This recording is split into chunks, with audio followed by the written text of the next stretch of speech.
ভারতবর্ষ বিজেতাদের মধ্যে সুলতান মাহমুদ গজনীর নাম থাকবে প্রথম সারিতে। সুলতান মাহমুদ তার সময়ে বিশ্বের শ্রেষ্ঠতম বিজেতা, দক্ষ রাজ্য পরিচালক, বিচক্ষণ সমরনায়ক এবং অমিত বিক্রম যোদ্ধা হিসেবে খ্যাত হয়ে আছেন।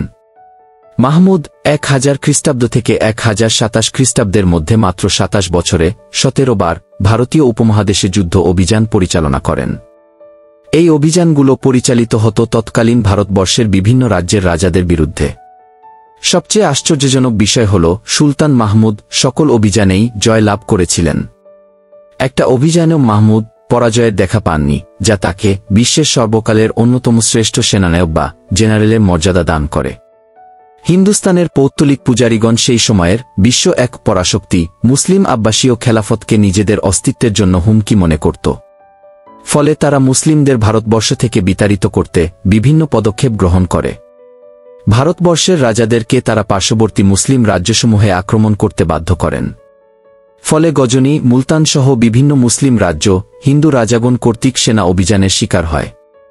এমনকি ধর্মযুদ্ধের মাধ্যমে তারা পবিত্র ভূমি মক্কা দখলের সংকল্প করে।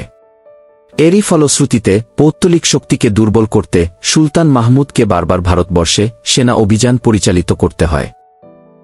প্রথম অবস্থায় মাহমুদের ভারত অভিযানের উদ্দেশ্য ছিল পাঞ্জাবের হিন্দুশাহী রাজা জয়পাল এর আক্রমণ থেকে মাহমুদের গাজনী সালতানাত রক্ষা করা।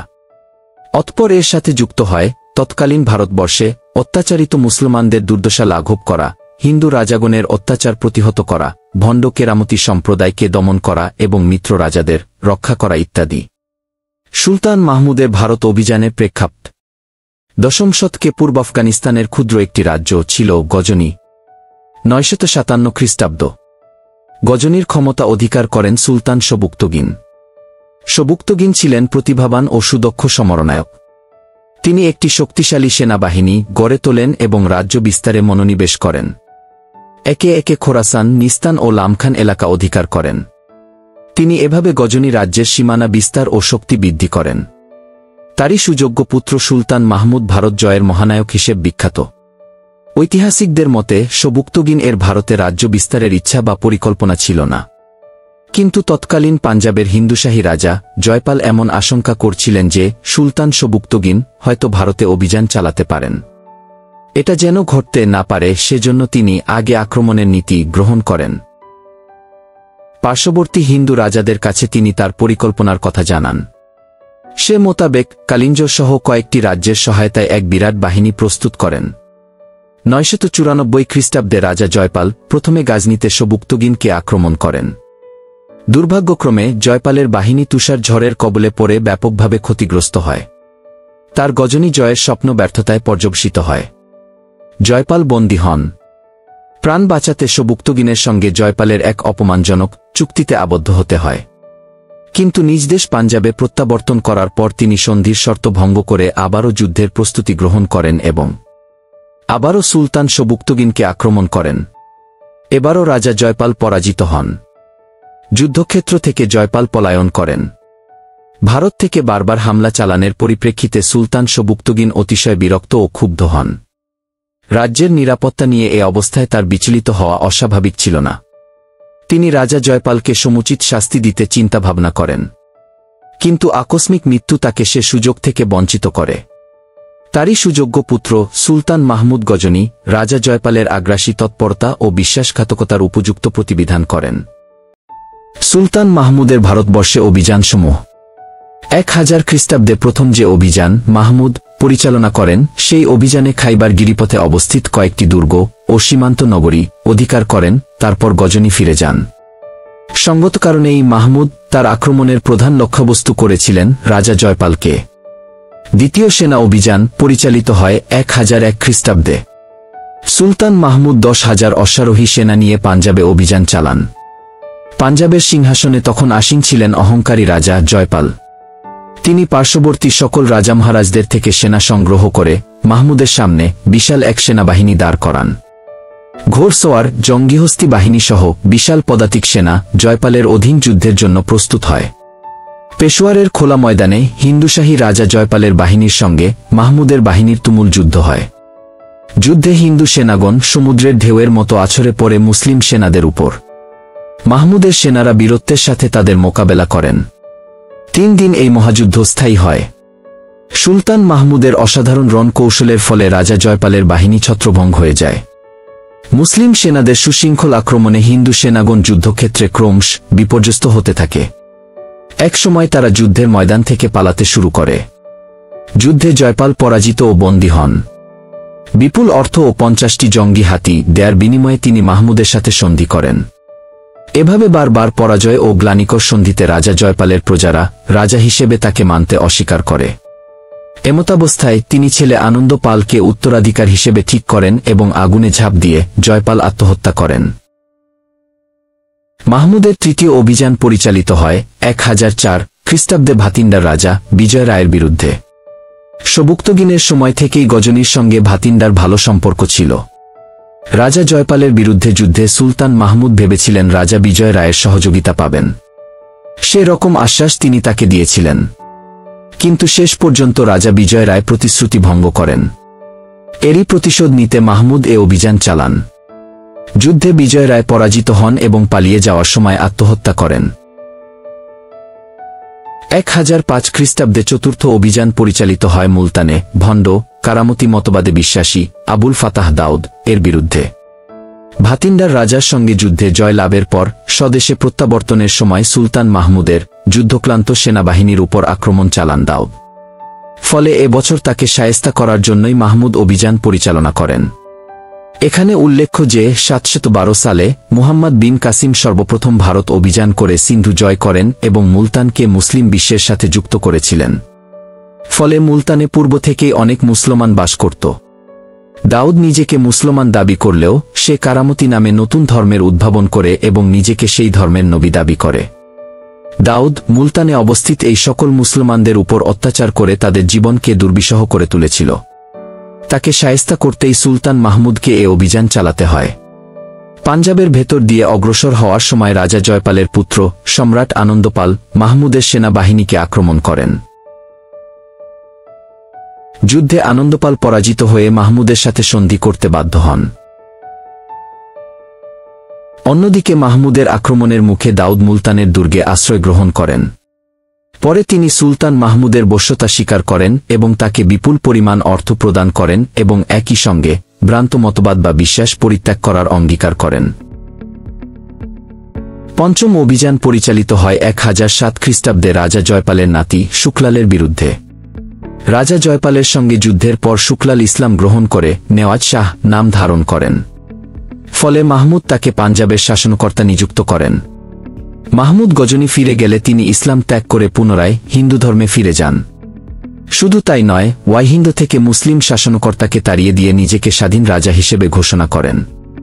তার অপকর্মের উপযুক্ত প্রতিবিধানের জন্য সুলতান মাহমুদকে এ অভিযান চালাতে হয়।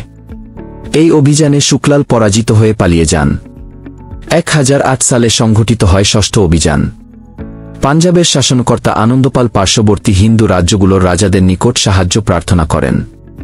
উজ্জয়িনী, কালিঞ্জর, গোয়ালিয়র, কনৌজ, দিল্লি ও আজমিরের রাজাগণ এই আবেদনে ব্যাপক সাড়া দেন। হিন্দু রমণীগণ তাদের গায়ের গহনা ও অন্যরা সৈন্য ও অর্থ দিয়ে আনন্দপালকে সাহায্য করেন। আনন্দপাল এক বিশাল সেনাবাহিনী নিয়ে মাহমুদের মুখোমুখি হন। পেশোয়ার ও ওয়াইহিন্দের মধ্যবর্তী স্থানে উভয় পক্ষে প্রচণ্ড যুদ্ধের প্রথম পর্যায়ে আনন্দপালের সম্মিলিত বাহিনী সুবিধাজনক অবস্থায় ছিল। যুদ্ধে পাঞ্জাবের দুর্ধর্ষ কোহকরাও হিন্দুদের পক্ষাবলম্বন করেন। তারা সুলতান মাহমুদের বাহিনীর ব্যাপক ক্ষতি সাধন করেন। কিন্তু হঠাৎ আনন্দপালের হাতি ভয় পেয়ে যুদ্ধক্ষেত্র ত্যাগ করে। এতে তার বাহিনী ছত্রভঙ্গ হয়ে পড়ে। সুলতান মাহমুদ বিজয় অর্জন করেন। যে কোনো বিচারে যুদ্ধটা ছিল অত্যন্ত গুরুত্বপূর্ণ। পাঞ্জাবকে তিনি নিজ রাজ্যভুক্ত করেন। সপ্তম অভিযান পরিচালিত হয় 1009 খ্রিস্টাব্দে নগরকোটের বিরুদ্ধে। 1010 সালে অষ্টম অভিযান ছিল মুলতানের বিরুদ্ধে। মুলতানের শাসনকর্তা ভণ্ড কারামতি ধর্মের প্রবর্তক দাউদ বিদ্রোহ করে। মুলতানে বসবাসরত কিছু মুসলমান দাউদের দ্বারা পথভ্রষ্ট হয়ে মুরতাদে পরিণত হয়। তাকে শায়েস্তা করতেই সুলতান মাহমুদকে এ অভিযান চালাতে হয়। যুদ্ধে দাউদ পরাজিত ও বন্দী হন। তাকে গজনীতে পাঠিয়ে দেয়া হয় এবং সেখানেই তিনি মৃত্যুবরণ করেন। 1014 খ্রিস্টাব্দে সুলতান মাহমুদ আনন্দপালের পুত্র ত্রিলোচন পালের বিরুদ্ধে নবম অভিযান চালান। ত্রিলোচন পাল পালিয়ে কাশ্মীরে চলে যান। মাহমুদ তার সেনাবাহিনী নিয়ে কাশ্মীর উপস্থিত হন। অতঃপর ত্রিলোচন পাল ও কাশ্মীরের রাজার সম্মিলিত বাহিনীর সঙ্গে যুদ্ধে মাহমুদ বিজয়ী হন। ত্রিলোচন পালের বাহিনীর সঙ্গে তার আরও যুদ্ধ হয়। এসব যুদ্ধের প্রেক্ষাপটে সুলতান মাহমুদ পাঞ্জাবকে তার রাজ্যভুক্ত করে নেন। তিনি নিজের একজন আমিরকে পাঞ্জাবের শাসনকর্তা নিযুক্ত করেন। এখানে বিশেষভাবে বলা দরকার, লাগাতার অভিযান ও বিজয় অর্জনের পরও সুলতান মাহমুদ ভারতের আর কোনো এলাকা তার রাজ্যভুক্ত করেননি। 1014 খ্রিস্টাব্দে থানেশ্বরে 10ম অভিযান পরিচালিত হয়। এ অভিযানে সুলতান মাহমুদ প্রবল প্রতিরোধের সম্মুখীন হলেও বিজয় তার অধরা থাকে না। 1015 সালে একাদশ অভিযানে কাশ্মীর জয়ের চেষ্টা করেন সুলতান মাহমুদ। 1018 খ্রিস্টাব্দে কনৌজের বিরুদ্ধে অভিযান পরিচালিত হয়। এটা মাহমুদের 12তম অভিযান। কনৌজ রাজ্য অপ্রতিদ্বন্দ্বী হিসাবে খ্যাত ছিল। অভিযানের সময় পথে পথে সুলতান মাহমুদ বিভিন্ন দুর্গ অধিকার করেন। এ অভিযানের একটি বড় ঘটনা হল বারণ বিন্দেশালারের রাজা হরদত্ত সুলতান মাহমুদের অধীনতা স্বীকার করে 10,000 সঙ্গীসহ ইসলাম গ্রহণ করেন। কনৌজ অভিযানের সময় সুলতান মাহমুদ তৎকালীন সমৃদ্ধ নগরী ও হিন্দুদের প্রধান ধর্মীয় কেন্দ্র মথুরা ও এরপর বৃন্দাবন অধিকার করেন। এ দুই নগরী হিন্দুদের কাছে অত্যন্ত পবিত্র ছিল। তারা এই শহরগুলোয় তীর্থযাত্রা করত। অতঃপর সুলতান কনৌজের দ্বারপ্রান্তে এসে পেছালে রাজা রাজ্যপাল সামান্য বাধা দানের পর আত্মসমর্পণ করেন। রাজ্যপাল মাহমুদের নিকটনতি স্বীকার করায় ভারতের অন্যান্য রাজারা তার প্রতি ক্ষুব্ধ হন। কালিঞ্জরের রাজা গোন্ডা তাদের নেতৃত্ব দেন। তারা একজোট হয়ে কনৌজ আক্রমণ করেন ও রাজ্যপালকে তারা হত্যা করেন। রাজ্যপালের পুত্রকে সিংহাসনে বসানো হয়। এতে সুলতান মাহমুদ খুবই রাগান্বিত হন। তিনি গোন্ডাকে শাস্তি দেওয়ার জন্য কালিঞ্জর অভিযান করেন। রাজা গোন্ডা যুদ্ধক্ষেত্র থেকে পালিয়ে যান। 1021 খ্রিস্টাব্দে 14তম অভিযানে সুলতান মাহমুদ গোয়ালিয়র আক্রমণ করেন। গোয়ালিয়র রাজা বশ্যতা স্বীকার করে কর প্রদানের শর্তে আত্মরক্ষা করেন। 1023 খ্রিস্টাব্দে 15তম অভিযানে সুলতান মাহমুদ ফের কালিঞ্জরের রাজা গোন্ডাকে লক্ষ্যবস্তু করেন। রাজা গোন্ডা মাহমুদের বশ্যতা স্বীকার করেন এবং কর প্রদানের প্রতিশ্রুতি দেন। 16তম অভিযানে সুলতান মাহমুদ চালুক্য রাজ্যের অন্তর্ভুক্ত কাথিয়াগড়ের পশ্চিম উপকূলে অবস্থিত বিখ্যাত সোমনাথ মন্দির আক্রমণ করেন। এটা মাহমুদের ভারত অভিযানগুলোর মধ্যে অন্যতম বড় অভিযান ছিল। সোমনাথ মন্দির আক্রমণের অন্যতম কারণ হল এই মন্দির থেকেই মুসলমানদের বিরুদ্ধে ষড়যন্ত্র ও চক্রান্ত করা হতো। পৌত্তলিক পূজারীদের ডাকে সাড়া দিয়েই হিন্দু রাজাগণ মুসলিমদের বিরুদ্ধে ধর্মযুদ্ধের ডাক দিচ্ছিল। সোমনাথের অধিবাসীরা মাহমুদের আগমনের খবর পেয়ে বলতে থাকে, আমাদের প্রভু সোমনাথ এখানে তোমাদেরকে এই জন্যই নিয়ে এসেছেন যে একই সঙ্গে তোমাদের সকলকে ধ্বংস করবেন। আমাদের প্রভু প্রতিশোধ গ্রহণ করবেন। সোমনাথ মন্দিরের রক্ষণাবেক্ষণ এবং যাবতীয় ব্যয় নির্বাহের জন্য ভারতীয় হিন্দু রাজন্যবর্গ 10,000 গ্রাম মন্দিরের সম্পত্তিরূপে দান করেন। সোমনাথ মন্দিরের পূজা পার্বণ ও অন্যান্য অনুষ্ঠানাদি পালনের জন্য 1000 ব্রাহ্মণ নিয়োজিত ছিল। সর্বদা দেবতার তুষ্টির জন্য 500 নর্তকী এবং 200 গায়িকা নৃত্যগীত করত। ভারতবর্ষের হিন্দু রাজাগণ তাদের কুমারী কন্যাদের এ মন্দিরের সেবিকা হিসেবে উৎসর্গ করে কৃতার্থ হতেন। ইবনুল আসির, ইবনে খালদুন, ডবিউহেইক প্রমুখ ইতিহাসবিদের মতে সোমনাথ বিজয় সাধ্যের বাইরে বলে মন্দিরের পুরোহিতগণ আস্ফালন করতেন। সাধারণ হিন্দুদের মধ্যেও এ বিশ্বাস ছিল। এরই জবাব দিতে সুলতান মাহমুদ 1026 খ্রিস্টাব্দে সোমনাথে অভিযান চালান। মাহমুদ গজনী হতে তার সুশিক্ষিত বাহিনী এবং 30,000 স্বেচ্ছাসেবক সহ গুজরাটের দিকে অগ্রসর হন। হিন্দু রাজপুত নৃপতিগণ সংঘবদ্ধ হয়ে মাহমুদের নেতৃত্বাধীন মুসলিম বাহিনীর গতিরোধ করেন। বিপুল সংখ্যক হিন্দু প্রবল প্রতিরোধ গড়ে তোলে। জীবন দিয়ে মন্দির রক্ষা করার চেষ্টা করে। 3 দিন পর্যন্ত যুদ্ধ অব্যাহত থাকে। কিন্তু মুসলিম বাহিনীর প্রচণ্ড আক্রমণে সম্মিলিত হিন্দু বাহিনী শোচনীয়ভাবে পরাজিত ও বিধ্বস্ত হয়। অনেকেই পলায়ন করে। এই যুদ্ধে শত্রুপক্ষের 50,000 সৈন্য নিহত হয় এবং নৌকাযোগে পালিয়ে যাওয়ার সময় মুসলিম বাহিনী ধাওয়া খেয়ে আরও অনেকে সমুদ্রে ডুবে মারা যায়। সোমনাথ দুর্গ সুলতান মাহমুদের দখলে এসে যায়।